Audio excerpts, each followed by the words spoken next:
Hello friends, here with the Lonesome Gamer, and I'm playing 7 Ages. Well, in the last turn, the Egypt managed to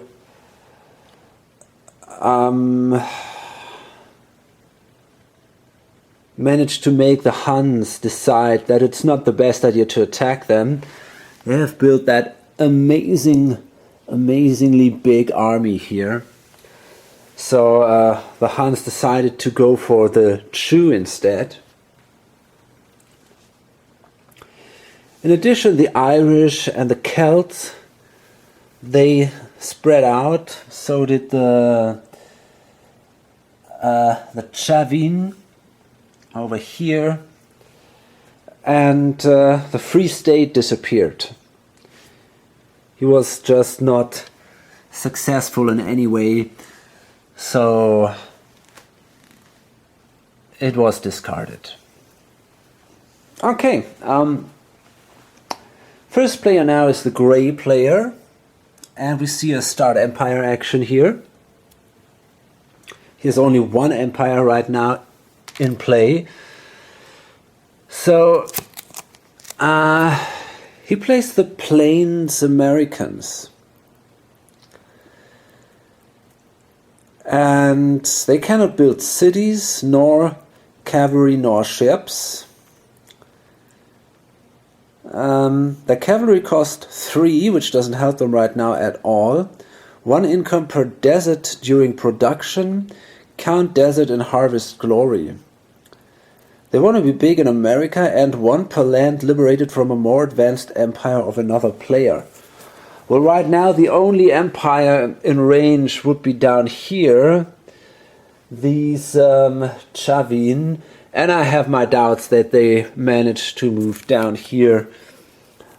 So, but still, they might be able to generate 3 points if they become big in North America. So he only starts with $10, which is pretty bad. That is just good enough to start with these 4 crappy units here. And he also has no other technological possibilities than building these archers and the spear, simply because he has no cavalry nor ship. So he starts now here in the Great Plains, and there is also no capital. It's a barbaric empire. But the Great Plains are really fertile, so that's not a bad place to start, at least.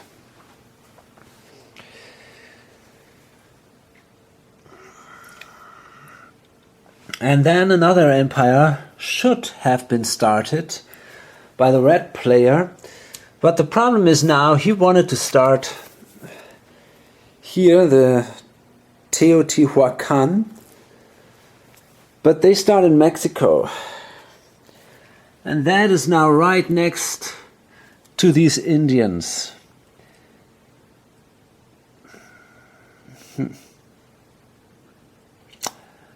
I mean, we could try it. Why not? They gain a bonus for cities. So maybe that is not such a bad idea. Maybe we should try to start these guys. I think I'm going to do it. It's a little risky.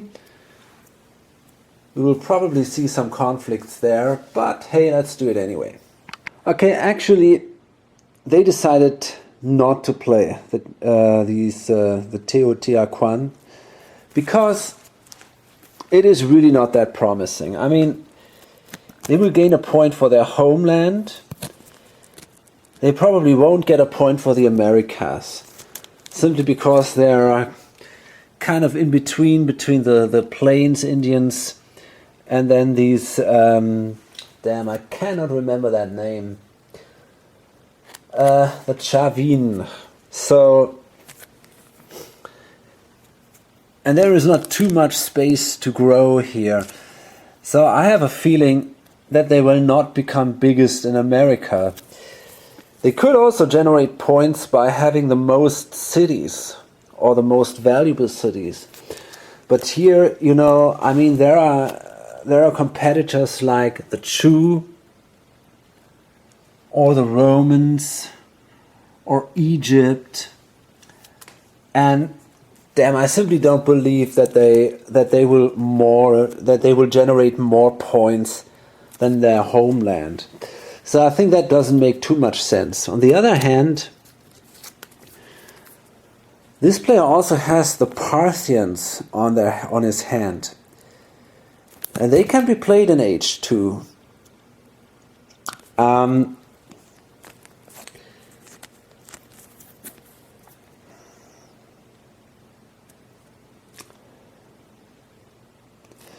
The problem is there that the Huns, they are now at the moment in Parthia. So right now he cannot play that. But maybe in the next turn. That is an option. They have a lot of starting money, 20. And there might be a chance that they might grow big, at least in Asia, maybe even in the world. I mean, right now, the Huns are really threatening the Chu Empire, and they are controlled by the same player as the Parthians would be controlled by. So that means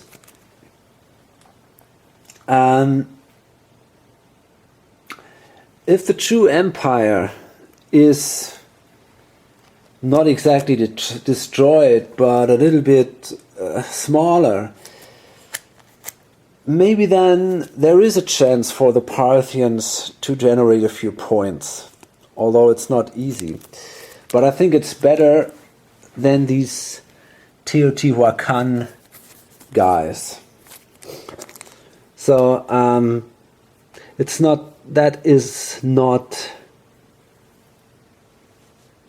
an easy decision. So he's going to pass with that. He's not going to do anything with that shit. You don't have to start an empire.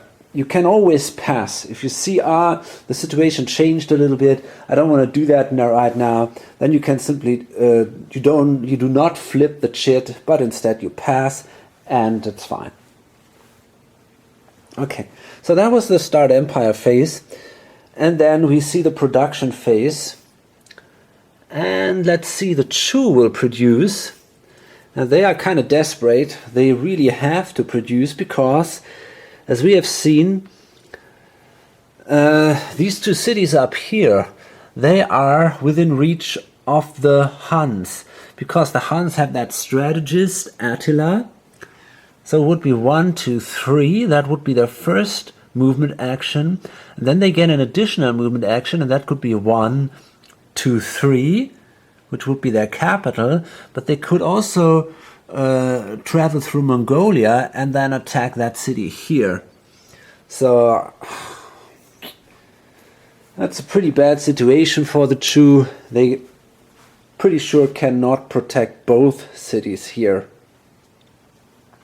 Okay, the Chu have the ridiculous income of 28, and that is after paying the maintenance. It was 39. That is so amazing. But because of these 3 fertile areas with wheat and all these cities that generate so much money, so they can now really produce a few good units.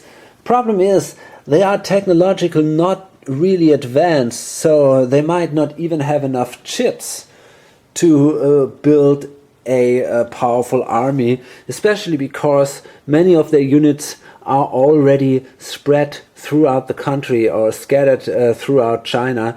So let's see what we can get. Okay, the Chu, they will buy lots of cavalry here, place that here. A ship, they're going to place that here. And 2 fortress, one here and another one here. But that's basically it. Now they don't have any more chits.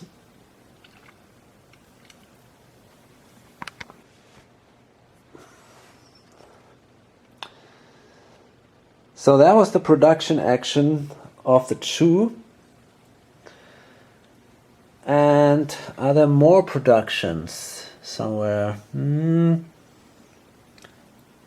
Nope, actually not. They were the only ones to produce. So, who knows if that's going to be good enough.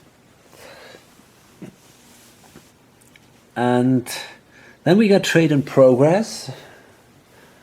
And the Minoans, they are actually doing a trade in progress action here because they are trapped here in the Dark Age. So, and that in a Dark Age, you gain only half the glory, following my house rules. And according to the standard rules, you cannot get out of that Dark Age except if you use trade in glory, trade in progress. So, let's see. I think they're going to play that. Well, first we got to see who we're going to trade with. Maybe with the Celts. The Celts have I think a -1 trade modifier. Yeah, that's an option. The Romans, what about the Romans? They are very good in trading, they have a +1. So we're going to trade with the Celts.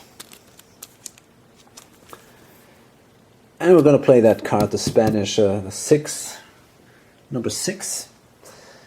And the Celts, let's see. Well, do they want to win that trade or not?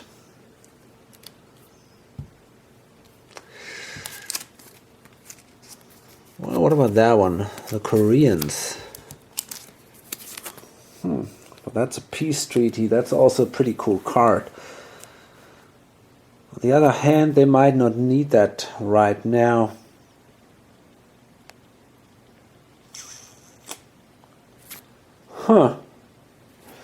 So maybe they should play that card. The Celts are playing this card. So that's also 6. So first the Spanish, they will draw out 2 cards. Again, my house rules. And then see what the average value is. Well, first that would be a 9. So the average would be a 5. They add this to the 6. That gives them an 11. And the Minoans, they have a trade modifier of +1. So that brings them to 12. Let's see. Well, that is a 7 and a 6. Whoa, that's amazing. So that is actually an average value of 7 for these guys. 6 and 7 is 13. But they have a -1 now. So that's also a 12. So that's a tie. And that allows then the Minoans to move 1 space ahead, because they initiated the trade. So there was at least some kind of success here. It's going to be a hard way for the Minoans to move through all these Dark Ages here. Okay. So, and is there another one doing any trade actions? Nope, there isn't. Next thing then is the maneuver action. And we're going to see some here. First we see the Melanesians do a maneuver action. And these are the blue ones here.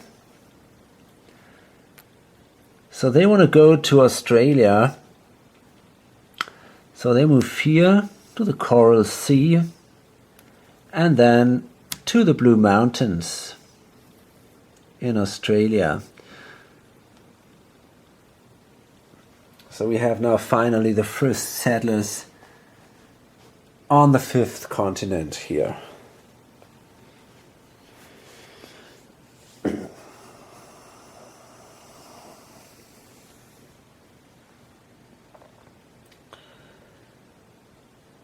Another maneuver action, the Egyptians.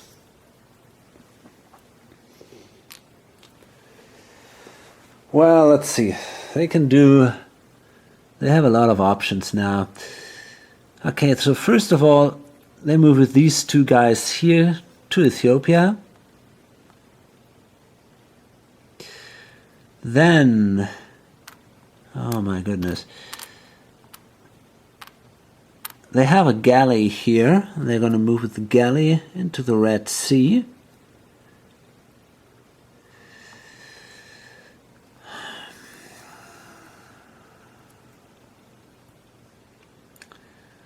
Okay, and then they're going to move 2 spaces.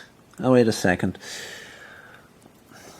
Well, first they're going to move here to Palestine and that destroys the neutral city. If you enter a territory with a city, that city's level is reduced by 1. If it's a neutral city, if it's a level 1 city, the city is destroyed completely. So what we're going to do is we're going to move now with our whole army basically in here, and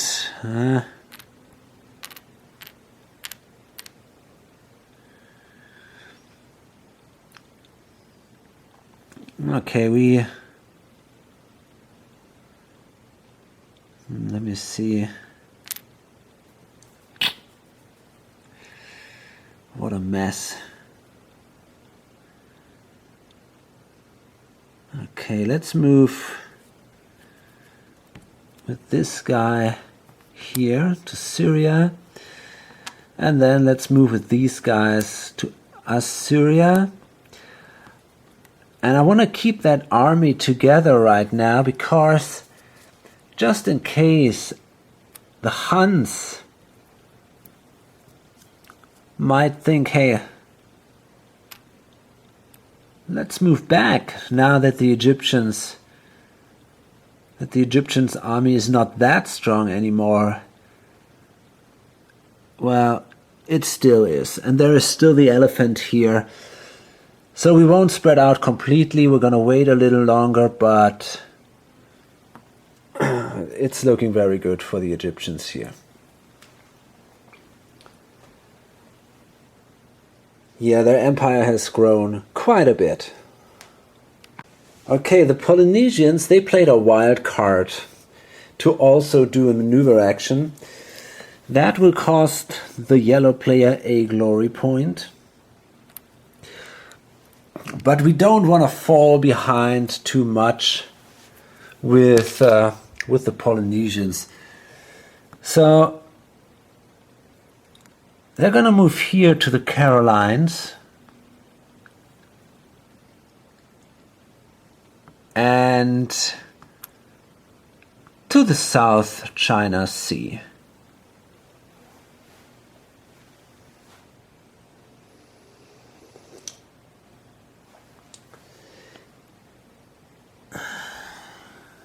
There was actually a comment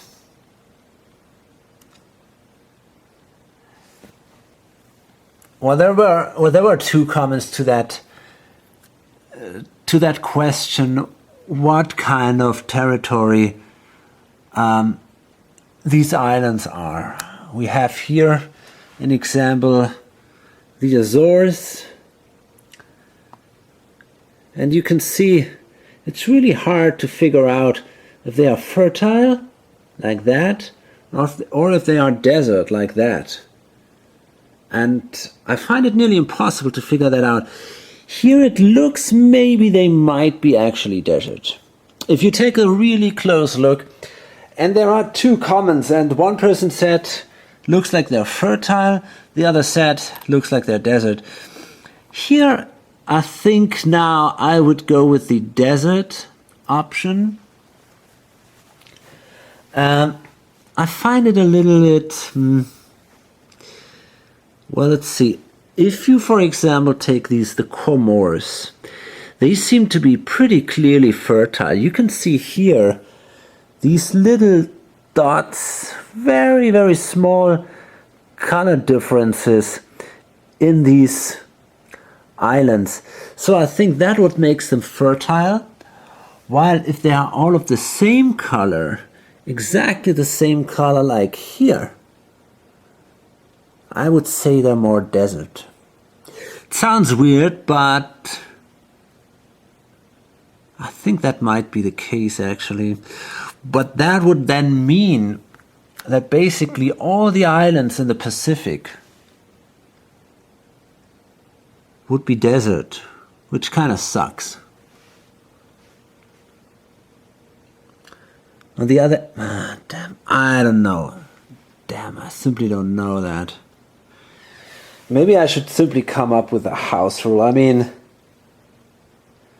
it's kind of cool to make these islands fertile so that there is a motivation for people to go there. I really want that question to be answered. If you have an idea how to find a clear answer there, please let me know. I'm not sure about that. It looks like a bit, but I find it hard to imagine that these are basically the only fertile islands and everything else would be then desert. That doesn't make a lot of sense to me, actually.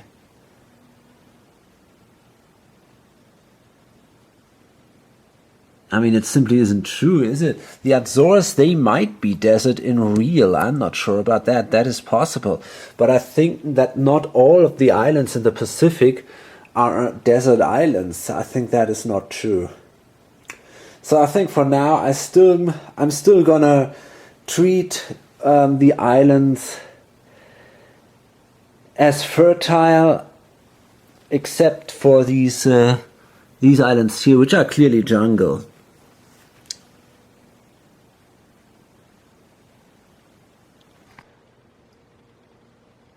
Okay. Again, I changed my decision. These things, they are pretty clearly fertile. Maybe the other islands are simply too small to give you income or something like that. Or whatever, some volcanic islands or stuff like that. So they don't produce anything. And therefore, they don't give you any income. Maybe I should do that. It kind of sucks, but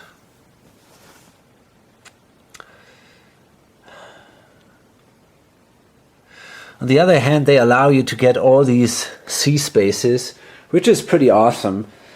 So there is still some motivation there. I mean, if I control, for example, here the Carolines, then I can enter the East China Sea, the Melanesian Basin, and the Solomons. So that's a pretty good outpost there. So I think it's worth controlling that, even if they don't give any income. And I'm going to make an exception here with the Comores here. I think they are pretty clearly fertile. But that seems to be it then. And then we have a few islands which are clearly jungle or wood, forest. Yeah. So this is the decision right now. And that's the final decision until the next turn. Okay, now let's see. What have we done? Well, yeah, we've done the maneuver action with the Polynesians. We've lost a glory point for that. And now we do another maneuver action with the Huns. And why we want to do that?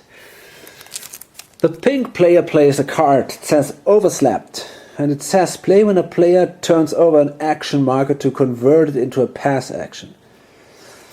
So that buys the Chu a little more time now, because the Huns are not allowed to move. Funny card. And yeah, it might save them a little bit. At least until they come into the next age, but then the administrator dies. Pfft, that's also not that helpful then. Crap. Well, anyway, they're gonna play that card. Maybe it helps a little bit. And, well,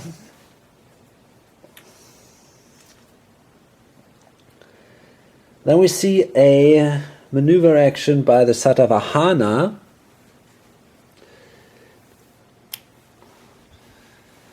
These are the guys in India. Well, I mean, they're also the Huns. They're also within reach of India, so it's kind of, you really gotta ask yourself if you want to do that. But, well, we don't have to buy cities, so that means that I think we can do a little maneuver here. If they want to attack India, it would be lost anyway. So let's spread out a little bit here.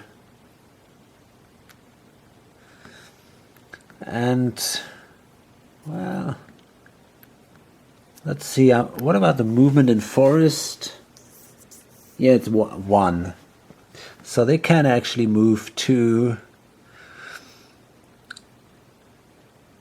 Yeah, they can move to Deccan. I think that's fine. And they're gonna do it like this. Okay.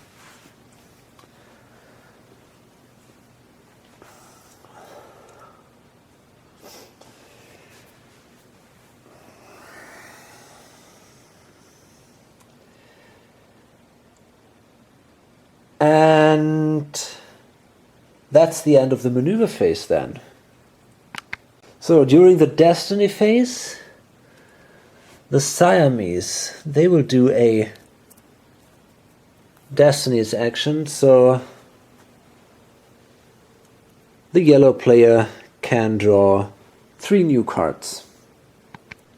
Okay, then the Romans, they will also do a destiny action, but because they are Christian, they can before convert an adjacent country. So they can move with these guys here to Morocco, and they're still heading for these elephants there in the Sahara. And then they're going to do this destiny action. So let's see if they throw something away. Maybe that one. And that one.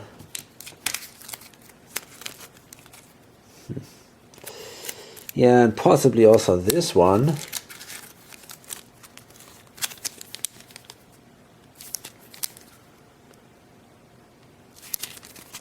What about that one?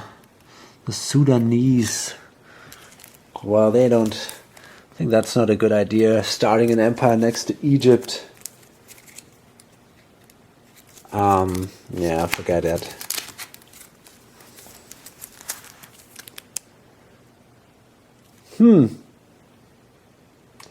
I mean, okay.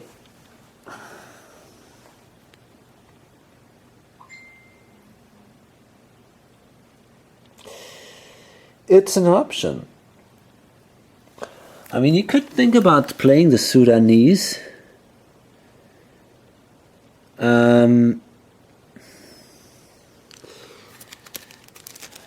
Egypt is strong, that's true, but yeah, it doesn't make too much sense, I guess. No, let's throw them away. So we draw then 6 new cards. And because the Romans, They could, in theory, draw from the discard. No, that's actually not true. They throw, if they discard, they will actually discard their cards under the discard pile, because they have this religious leader here. And now they can choose if they want to draw from the top of the discard pile, or if they want to draw from the top of the draw pile. Well, that overslept card is not exactly that great, so I think they're going to draw from the top of the draw pile. Okay, that's a pretty cool card. Vizier. Well, the English cannot be played. Still, not a bad card. Buddhism is also neat.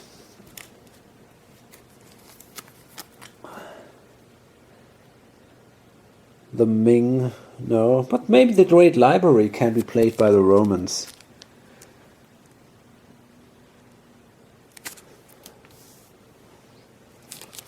Number 3, Zimbabwe. Well, that could be an option.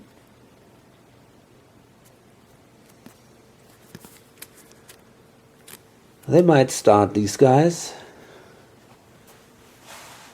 Zimbabwe is where? It's down here. So it's not too close to Egypt. Maybe that is something. Maybe they should do that. That is a really good option. Number 4, the Italians.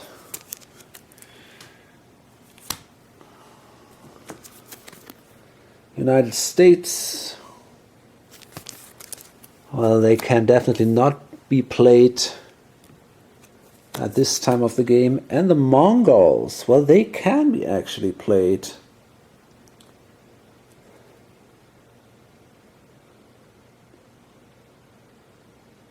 Huh. Well, they are very similar to the Huns. So, well, let's see. Let's see about that.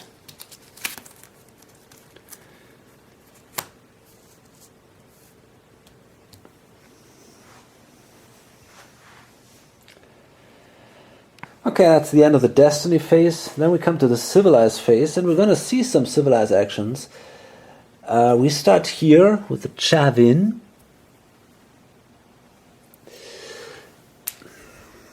So first they are allowed to play some event cards, but they don't have any interesting event cards at all. Then they could promote a leader. They can have up to 1 leader. So that means they can do 1 pick. And that is no leader. Bad luck here. And then they might do an urbanize action. And that is definitely a good idea. So they will build a city somewhere in the mountains.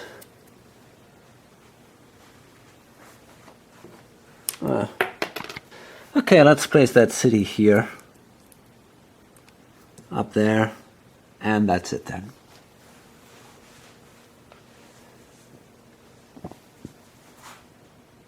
Yep, and that's basically all they could do during this turn. And we will see another civilized action by the Irish.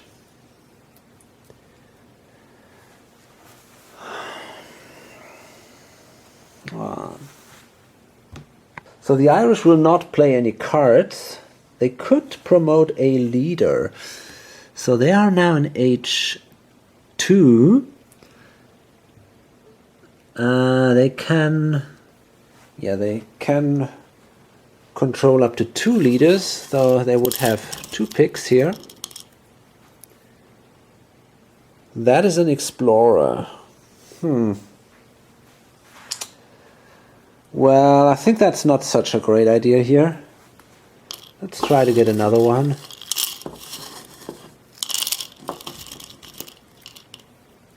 This is a philosopher. That's better, I guess. So we're going to place it, or him, or her, here in Ireland.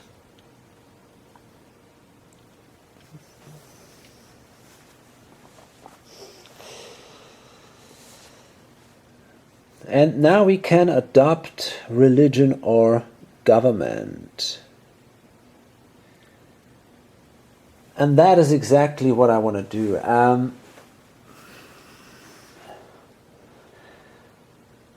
I will become Christian. I can do that because I can adopt Christianity from the Romans here in Gaul, or also here in Andalusia, because I'm now in age 2, so that would be also in range. That gives me a glory point then, and an artifact. Sadly, that also gives them a disorder marker in their capital. If you convert to Christianity, you will gain that disorder marker there. But in this case, it's not that bad, because the capital only has a value of 1. So they only need 3 units there to remove the disorder, and there are already 2. So I'm pretty sure they can handle that. Now what else do we want to do? We could do an urbanize action, and I think we will build a city here in England. I don't want to urbanize here in Ireland, because that would make it harder for me then to remove the disorder marker there. So let's build a new city in England. And there we go.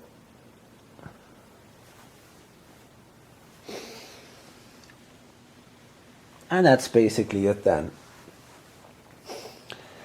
And we're going to see a second civilization by the Celts. Well, that means they will lose a glory point because they use their wild card to do the same as the same player did with another empire. And now what are they going to do? Well, first they can play event cards, and they're going to play the silver mine.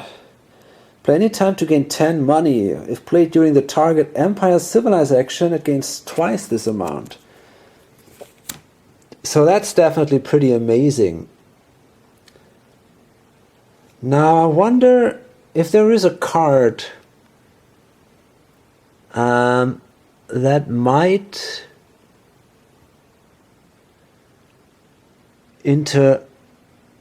intervene here, but this is not the case. Okay, so the silver mine is played, and that gives the Celts 20 bucks. So they are now at 22. This is just absolutely mind-blowing. Okay, then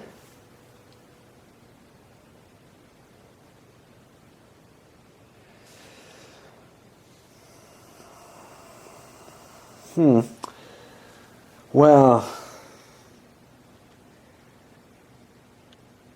then they can promote a leader.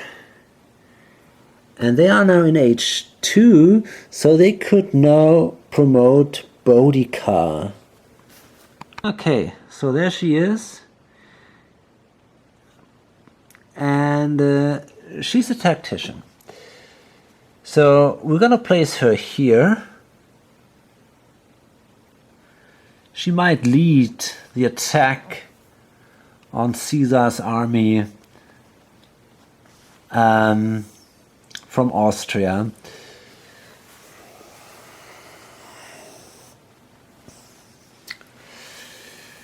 Then we could adopt a religion or government, and that is something that we're going to do. We're also going to become Christian now.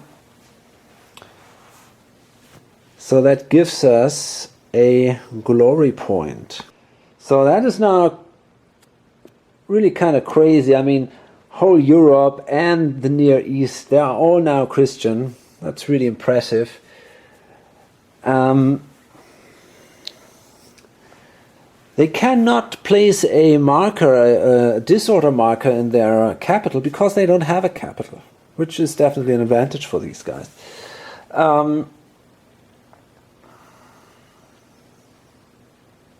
Okay, well, they cannot urbanize. They're not allowed to do that because they will not gain any cities until age 3. So what they could do now is they could remove disorder. Actually,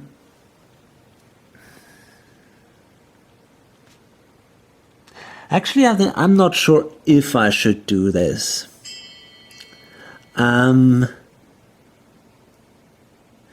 Maybe I can remove disorder in one area.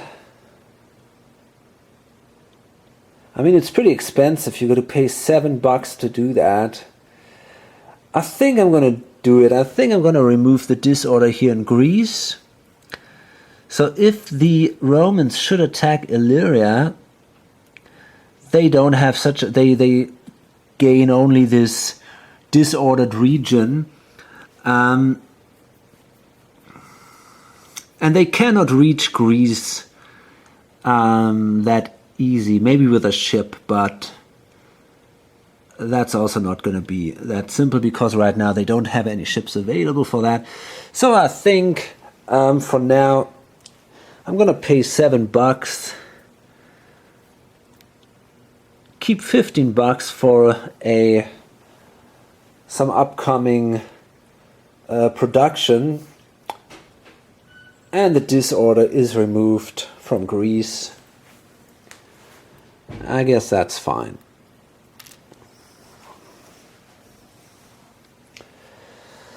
Okay, so this is the end of the turn, basically. Yep. Not too much happened, I think. Pretty standard things. Some empires spread out a little bit, especially the Egypt and here the Satavahana. And yeah, the Celts and the Irish convert to Christianity. So overall I think it was a pretty fast turn this time. Let's see what happens. The Minoans go right away in the next Dark Age. So that doesn't help. That trade didn't help them so much. But I mean, they have to do it. They have to trade now in the next turns if they want to gain points at all. I mean, one could consider discarding them right now, but I think that won't help them so much either. And the grey player still doesn't control all its 3 empires. And they have a nice perspective. I think they should not be discarded at the moment, at least. Okay. The Egypt also end up in a Dark Age.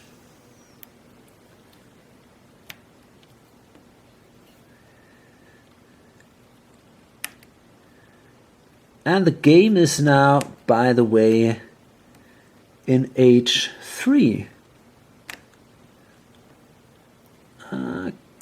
Okay. There we go.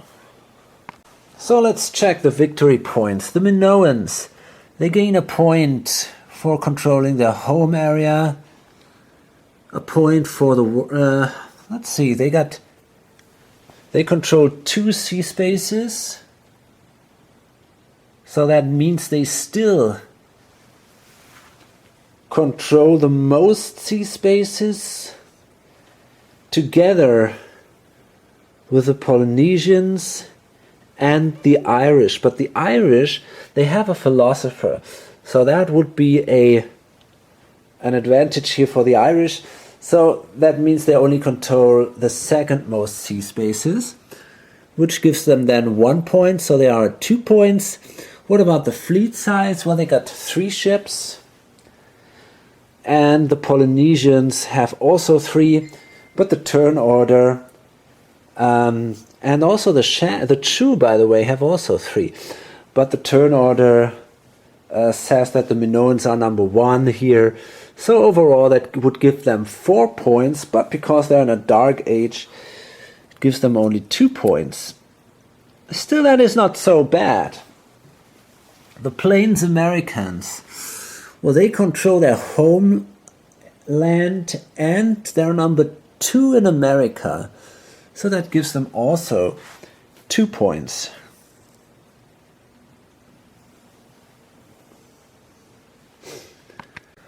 The Chu. Okay, I mean the Chu control their homeland, number 1 in China, number 1 in Asia. Now let's see if they're still number 1 in the world. What about the Egypt? They control 1, 2, 3, 4, 5, 6, 7, 8 areas. But this one doesn't count here because it's only about land areas. So the Chu are definitely number 1 in the world. So that gives them then 4 points. 1, 2, 3, 4. Here we go. The Chavin. Well, homeland and South America. So we get 2 points for them. And they're closing up. Definitely, they're closing up to the gray player. The Melanesians. 1 point for their homeland, 1 point for Australia. Okay. The Pharaonic Egyptians. It's the yellow player now. Okay, let's see. They are in a dark age, so that means only half their points. But let's check it out here. We have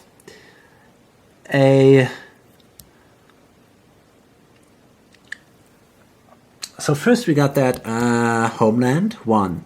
Africa, 2. Well, are they number 2 in the world? They could be. Okay, 1, 2, 3, 4, 5, 6, 7, 8. In this case, the Red Sea counts because it also counts if they control sea areas,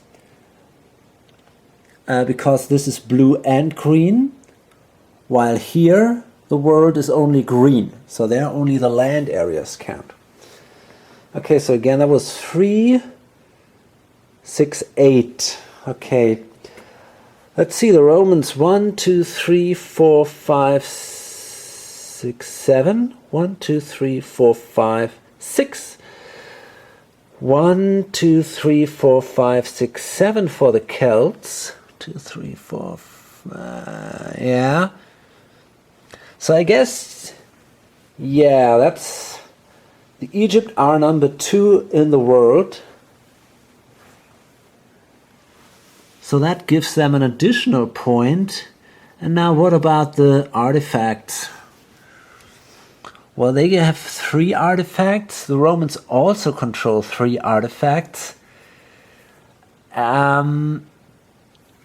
But they go first in the turn order, so that makes them actually number 1. No, that's not true, because the Romans have a philosopher with Jesus. So that makes them number 2 if it comes to the artifacts, but that's also a point. So overall we got 4 points with the Egypt, but because they are in a dark age, gives them only 2.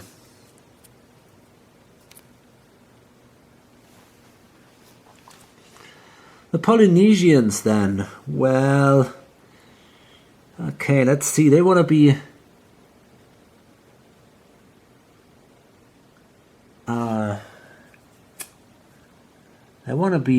biggest in the world. That's definitely, well, actually they want to be biggest on the oceans, so they control 2 ocean areas.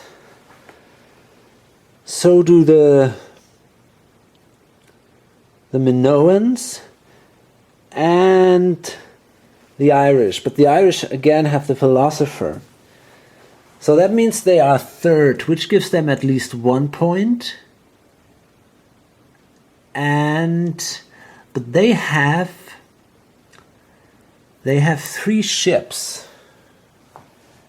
And the Irish only have 2, but the Chew also have 3 ships. And the Chew were first, so that means no points for the fleet here, because the Minoans also have 3 ships.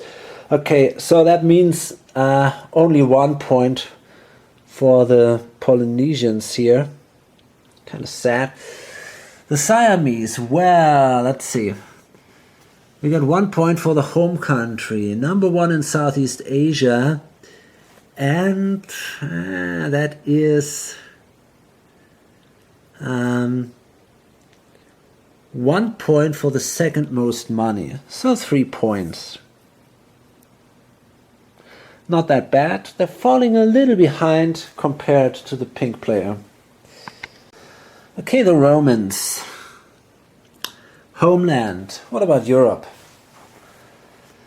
1, 2, 3, 4, 5. So they are second in Europe, although I'm not even sure about that.